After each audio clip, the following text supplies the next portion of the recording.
If you're looking for a debt validation letter to send to a debt collector, you want a form that you can use, then you need to know that the federal government has just changed the rules about debt validation, and they've given us a new form to use, one that's simple and easy, but you got to know all about the rule changes before you send it. So make sure to watch this video from start to finish. My name is Michael Wasylik. I'm one of the lawyers at Ricardo and Wasylik here in Florida. And together with my partner, Jason Ricardo, I help people just like you overcome debt collection with dignity. And today we're going to go through the rule changes to debt validation, how the federal government has changed the way debt validation works and given us a new form to use. I'm going to walk through everything you need to know so that you can use that debt validation letter right away. So let's dive in. The Consumer Finance Protection Bureau, effective November 30th of 2021, has changed Regulation F, which is the regulation that applies to debt collection law. It's the implementation of the FDCPA, the Fair Debt Collection Practices Act.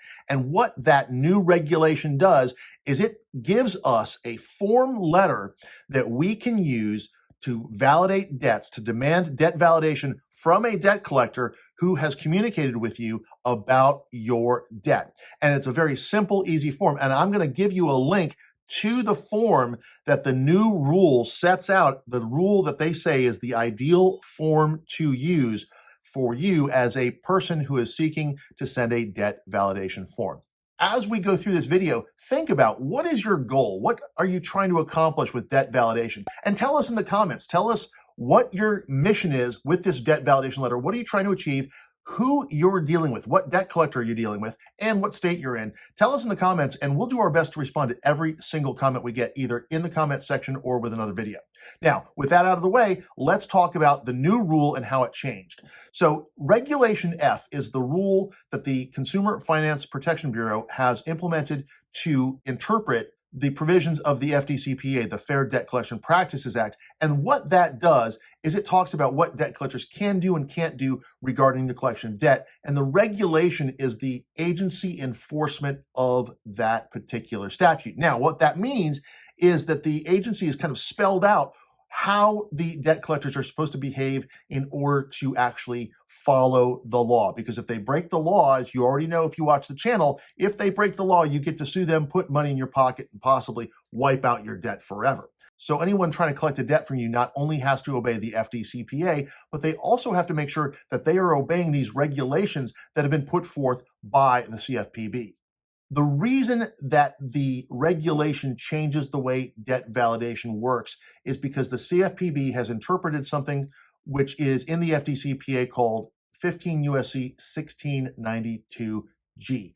And 1692G simply is a provision that says that debt collectors have to give you a certain notice about some of your rights under the FDCPA during that first 5 days they're communicating with you. And that communication has to list certain things, including your right to demand a debt validation. Now, there's a lot of misinformation out there on the internet about debt validation and what you can and can't do with it. And this rule change helps clarify what debt validation is. The new rule spells out what the debt collector needs to put in that initial notice that they have to send to you within the first 5 days, and how they have to inform you about your right to request a debt validation. The new rule includes what's called a model form.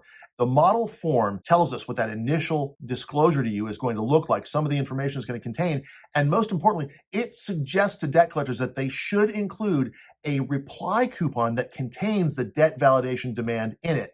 And the new form is amazingly easy. And that's why it's important for you to know. Because now, instead of having to write a detailed letter demanding 23 things that you want the debt collector to provide to you, all you have to do in order to protect your right to debt validation and your right to dispute the debt under federal law is look at a handful of boxes on the form and check the boxes that apply to you, and then mail them back, certified mail return receipt.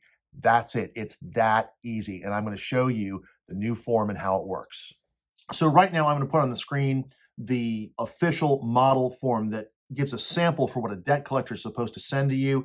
So most debt collectors are going to use this form, and here's why. When a debt collector writes their own letters, they take the risk of putting something in the letter that may violate the law. And when they send the same letter out to hundreds or thousands of people, and that letter breaks the law, they're setting themselves up for a class action lawsuit where a court finds that what they've done is illegal. They may end up paying hundreds of thousands of dollars in a class action settlement plus attorney's fees on top of that. So how do they avoid making that kind of mistake when they generate these letters? Well, they like to use these forms that are already approved by the CFPB, because then they can say, listen, we're using the government approved form, which means we are by definition following the law. So most debt collectors are going to use this form, which means if you have a debt collection issue, you are most likely from now on going to see a letter that looks very much like this. And here is the part that you need to look at. You'll see on the form, there's a dotted line with some scissors on it. And below that, you'll see it says, how do you want to respond? And then there are boxes there. The bottom line is in Spanish, and it basically says, I want this form in Spanish. So if you are a Spanish speaker and don't understand the English, you'll have an opportunity to request that form in Spanish. What are the other boxes? I'm going to go through them one by one from top down. First of all, you'll see it says check all that apply. So you may want to check one or more of these boxes depending on what your situation is.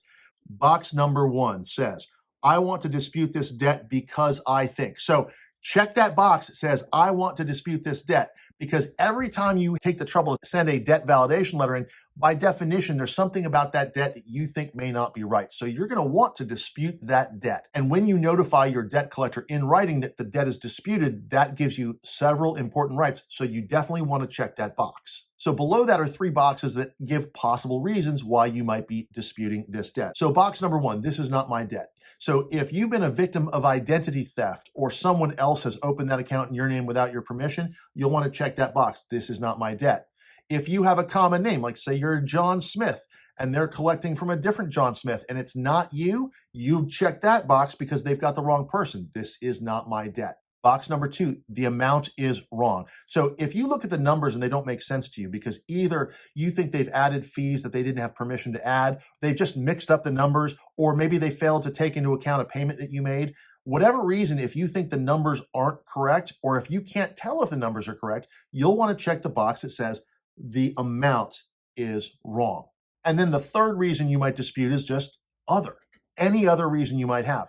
Now, a lot of the times when the debt collectors enter the picture, you may be wondering, who are they and why are they trying to collect a debt from me? Because I've never made a deal with them. I've never entered a contract with them. I never borrowed money from them. I don't know who that company is.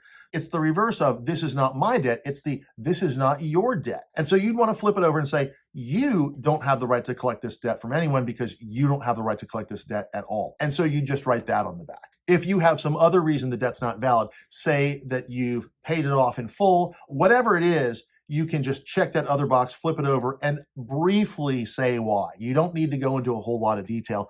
Just say, you've given up the right to collect this debt, or you're the wrong party to collect this debt, or whatever you can say in one sentence is usually going to be enough. You don't have to go into detail in order to protect your rights for debt validation under the law. The last box I want to call your attention to is the one that says, I want you to send me the name and address of the original creditor. Now, in a case where a debt collector is sending you this form, most times they have purchased the loan from the original creditor, or they're an agent collecting on behalf of the original creditor. The original creditor is simply who you originally borrowed the money from, or whoever originally sent you the bill for either the goods or the services that you purchased, or whatever caused the debt. It's the original company you were dealing with. And under federal law, if you demand it, the debt collector must tell you who that is and give you the name and address. Now, there's one more box I haven't talked about, and that is the checkbox for I enclosed this amount. If you're checking the box that says I dispute this debt, then you certainly don't want to check the box that says I'm enclosing payment, because until the dispute is resolved, so that you know who you have to pay, how much you have to pay, if you have to pay, until that dispute is resolved, you shouldn't be making any payments at all. Now, once you've filled out the form, checked the boxes you want to check, and written any other information on the back of it, you'll want to make a photocopy of that document front and back, and then you're going to want to save it. And then you can take the original, put it in an envelope, and mail it to the debt collector at the address provided, certified mail return receipt. You want to get the green card so you can prove that they got your letter and when. So under the heading that says, how can you dispute the debt? There's a lot going on here. So I'm going to break it down piece by piece. First of all, it says, call or write to us by a date to dispute all or part of a debt. If you do not, we will assume that our information is correct. Number two, it says, if you write to us by this date, we must stop collection on any amount that you dispute until we send you information that shows you owe the debt. You may use the form below or write to us without the form. You may also include supporting documents. We accept disputes electronically at. So let me take that piece by piece. Number one, call or write. I never recommend calling a debt collector. Always put your disputes in writing. Always put your demands in writing, because that way you can mail it, certified mail return receipt, prove they got it, and you can document what you did. A phone call will not protect you. Secondly, they put in a date. Now, this date in the form is just a sample. Here's the problem. The date they're going to put in there is probably going to be based on the time they mail you the letter. But the FDCPA, the federal law that this is implementing, provides that you have 30 days from the time you receive the letter. And they cannot tell ahead of time when you're going to receive it. So they can't know when that 30-day period starts. If you are receiving this letter, it's important for you to know that the date that's in there isn't the real date. The real date is 30 days from the time you receive it. So what happens if those dates don't line up because they mailed the letter on one day, but you received it much later, and as a result, your 30 days hasn't yet expired, even though the date on there has? You'll want to check that other box and say, I got your letter on this date within the last 30 days. I'm responding to you on whatever date you're responding to, and make sure that that is contained in your response. Now, let's look at the next part, which says, if you do not, we will assume that our information is correct. A lot of people get bunched up about this. A lot of people worry, if I don't respond within 30 days, then I'm admitting guilt. No. Federal law, the FDCPA 1692G, expressly provides that your failure to respond is not an admission and can't be used against you. That if you choose not to respond, or for whatever reason you forget to respond, if you choose not to respond, or you fail to respond, or for whatever reason you just don't get there in time, that cannot be used against you. Now, this second bullet point tells us what happens after you send your written dispute to the debt collector. So let's walk through that. I've already talked about why it needs to be in writing. I've already talked about the date. So let's look at the next portion. Number one, it says we must stop collection on any amount you dispute until we send you information that shows you owe the debt, period. So what does that mean? They have to stop debt collection once they get your response saying, I dispute this debt. That means that until they give you the required information, they can't call you, they can't write to you, they cannot collect that debt in any way. So how long do they have to stop? Until they send you the information that shows you owe the debt. That's the debt validation information that is required. It is the only information that's required. Now, a lot of people have this idea that you can request, a bullet point list of 23 different items, and they have some obligation to give that to you. That is not what the law requires. The law only requires them to give you information that shows you owe the debt. So, for example, they might send you an account statement with your name and your account number and your balance. That's all they need to do. They don't have to deliver to you original wet ink signatures. They don't have to show you transfers of the loan from one company to another. They don't have to do any of that. All they have to do is say, here's a statement of the balance. Here's the information that identifies that you're the right person to go after, and that's what we're giving you. Now, how long do they have to give you that information? There is no time limit on their response. There is no time limit on how long they have to respond to your dispute. But until they do, they cannot collect. So it is in their interest to respond as quickly as possible, and most debt collectors do. If they don't, they must stop collecting. And if they break that law, you have a right to sue them, put money in your pocket, and possibly wipe out the debt forever. So do you have to wait for a debt collector to send you this form before you can use it? No, you don't. You can download it from the Consumer Finance Protection Bureau website yourself. I'll go ahead and throw a link in the description below, and you can fill it out and check the form. Make sure that you've got the correct address for your debt collector, and make sure that you've got the relevant account information along with your name and address on the form instead of saying person A.